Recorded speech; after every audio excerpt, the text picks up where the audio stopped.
की शक्ति के ऊपर नहीं हो सकता। मैं जज साहब का भी धन्यवाद देना चाहूंगी जिन्होंने इतनी हिम्मत दिखाई। अरविंद जी ने पूरा जीवन ईमानदारी से जिया है और उनका एक ही ध्येय है कि ये देश खूब तरक्की करे, लेकिन इन लोगों ने अपने सत्ता के लालच में पिछले इतने सालों से हमारे ऊपर झूठी एलिगेशंस लगाई, हमारे को तड़पाया, हमारे को, अरविंद जी को, उनके साथियों को जेल में भेजा, बहुत कष्ट दिया, लेकिन मुझे विश्वास था कि ईश्वर हमारा साथ देंगे, सच की जीत होगी। मैं अपने उन साथियों का भी धन्यवाद देना चाहूंगी जो इस समय में हमारे साथ रहे। सबका बहुत बहुत धन्यवाद, शुक्रिया। सुनीता जी, आरोप ये लगा था कि भ्रष्टाचार का मामला है और पूरा चुनाव उसी मुद्दे पर लड़ा गया था और सिटिंग मुख्यमंत्री थे जब उनको जेल भेजा गया। आप लोग ही न्याय दीजिए, बताइए कि किसका भ्रष्टाचार था, सत्ता के लालच का भ्रष्टाचार था या इस सबके बीच में एक और तो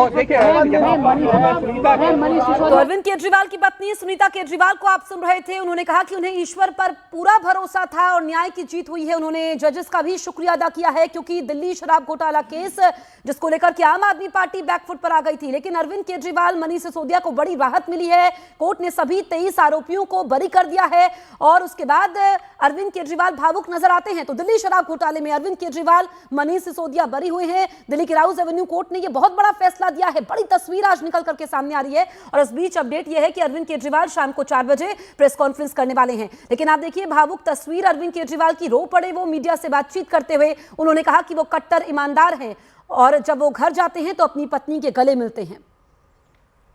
सालों से भारतीय जनता पार्टी जिस तरह से शराब घोटाला कर रही थी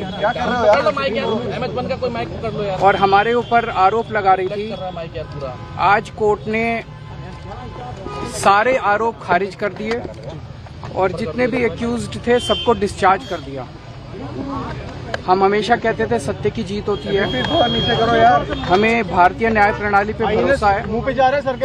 मैं जज साहब का बहुत बहुत शुक्रिया अदा करता हूँ जिन्होंने हमारे साथ न्याय किया, सत्य की जीत हुई। मैं हमेशा कहता था कि भगवान हमारे साथ है। मोदी जी ने और अमित शाह जी ने मिलके आजाद भारत का सबसे बड़ा राजनीतिक षड्यंत्र रचा। आम आदमी पार्टी को खत्म करने के लिए आम आदमी पार्टी के सबसे बड़े 5 नेताओं को जेल में डाल दिया गया। यहाँ तक कि सिटिंग चीफ मिनिस्टर, जो आज तक भारत के इतिहास में कभी नहीं हुआ, सिटिंग चीफ मिनिस्टर को उसके घर से घसीटकर जेल में डाला गया और 6 महीने तक जेल में रखा गया। हमारे उप मुख्यमंत्री मनीष सिसोदिया जी, उनको लगभग 2 साल तक जेल में रखा गया। पूरा का पूरा फर्जी केस था। हमारे ऊपर कीचड़ फेंका गया। 24 घंटे टीवी चैनलों के ऊपर डिबेट चलते थे, खबरें दिखाई जाती थी केजरीवाल भ्रष्ट है, केजरीवाल भ्रष्ट है।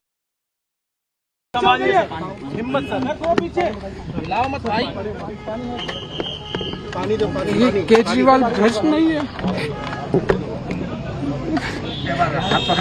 मैंने केवल अपनी जिंदगी में ईमानदारी कमाई है। इन्होंने झूठा केस लगाया और आज ये साबित हो गया। कोर्ट ने कहा है कि केजरीवाल कट्टर ईमानदार है, मनीष सिसोदिया कट्टर ईमानदार है, आम आदमी पार्टी कट्टर ईमानदार है।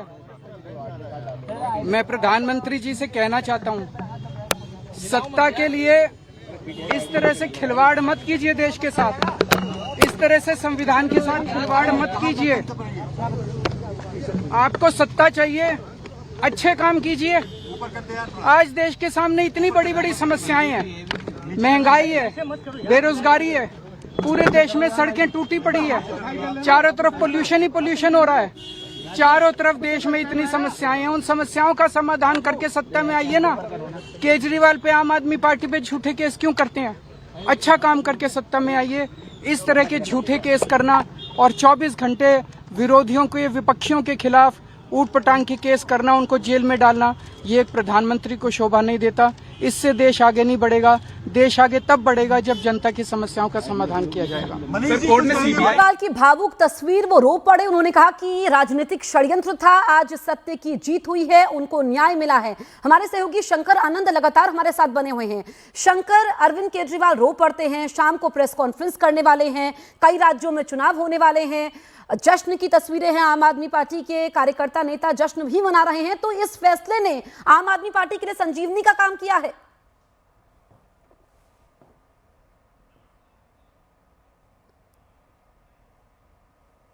शंकर, आप तक आवाज पहुंच रही है?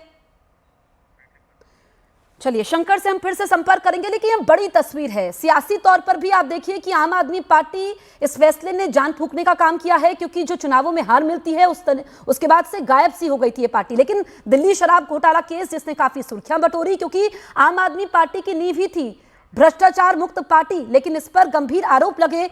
और हमारे साथ शंकर लगातार बने हुए हैं। शंकर, जैसा कि हम जिक्र कर रहे थे, अरविंद केजरीवाल रो पड़ते हैं, शाम को प्रेस कॉन्फ्रेंस करने वाले हैं, और यहां पर आम आदमी पार्टी के नेता बोल रहे हैं कि ये सत्य की जीत हुई है। तो इस फैसले ने संजीवनी का काम किया है आपके लिए? देखिए, पार्टी में संजीवनी देने का काम जरूर किया गया है, लेकिन यहाँ पे एक बात समझना होगा। यहाँ पे ऐसा नहीं है कि कोर्ट ने कहा दिया कि आपको बाइज्जत बरी किया जाता है। कोर्ट ने ऐसा नहीं कहा है। इस शब्दों को समझिए। यहाँ पे सीबीआई को कहा गया है कि आप सही तरीके से जो आरोप लगा रहे हैं, उससे संबंधित तमाम दस्तावेज, तमाम जो उससे संबंधित जो सबूत है, उसको पेश नहीं कर पाए हैं। ये इस बात पे इसको समझना होगा।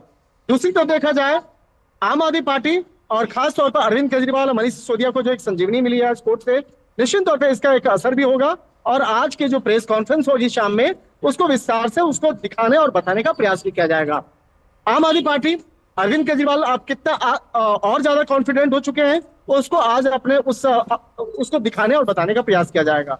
और अब बात करें राजनीतिक गलियारों की बात करें, तो इसका एक अच्छा खासा असर अब पंजाब में भी देखने को मिल सकता है। पंजाब और गुजरात में आने वाले दिनों में वहां पे भी चुनाव होने हैं। तो किस तरह से वहां पे आम आदमी पार्टी और मजबूती से अपने बातों को वहां रखने का प्रयास करेगी। तो एक तरह से कह सकते हैं संजीवनी जरूर मिली है, लेकिन अब सीबीआई इस मामले पे क्या करेगी? क्या इस मामले में आगे अपील करेगी? क्या उस अपील करने का आगे असर होगा?